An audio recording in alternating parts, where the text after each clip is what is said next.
Namaste, I'm Shiva Swati and today's video is on motherhood, parenting. Parenting has become a big science these days. It is no longer the traditional parenting which we went through. Today's parenting is based on respecting children and understanding their needs, not forcing them, not interfering in their lifetimes, knowing their space, especially parenting of teenagers, parents of toddlers and infants. You won't sleep for 6 months to 1 year, even 2 years.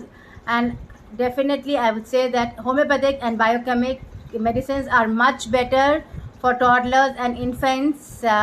Till up to 5 years, they help in removing colds, cough, gas problems, much more than expensive and complicated allopathic medicines.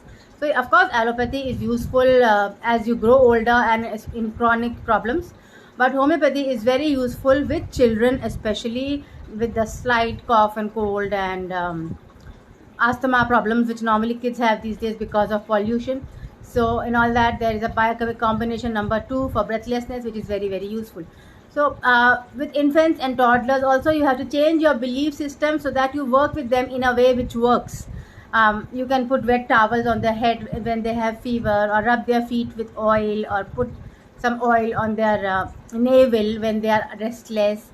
Do aura cleansing for them daily. Release tension from their heads because they pick up anger from around them. Bless them, say affirmations that let my kids have a positive life, let them feel healthy and positive.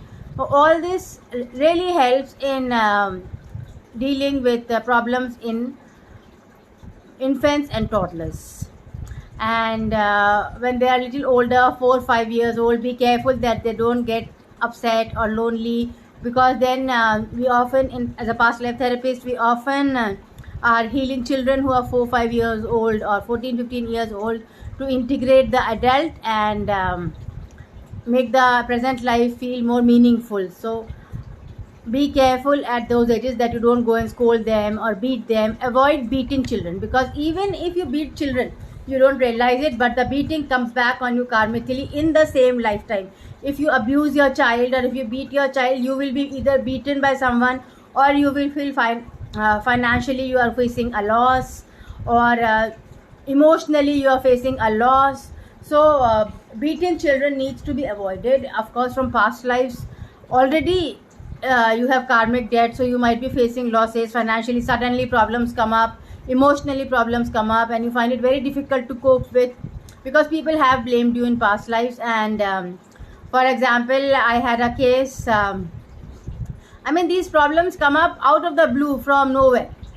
I had a case where the person was having claustrophobia suddenly since 4 or 5 years, and he was above 40 years, and since 4 or 5 years he had claustrophobia. And from past life we found out that it was happening because he was going on a ship as the captain of the ship in 1857 or something, and it was a Viking ship, and the ship drowned, and he died with his 25 crew underwater, and everywhere it was trapped. He could not get out. So we released the spirit. We did soul healing. We released the spirits of all the crew members, and we released this. But at the same time, we had to do his inner child healing because his mother was very worried and she was claustrophobic, and since her husband's death, she was very worried when the son traveled.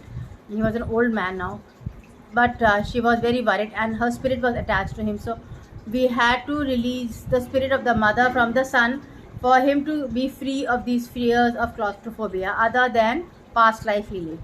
So you have to be careful to let the children be free and go on their adventures as they grow older. 45 50 are big.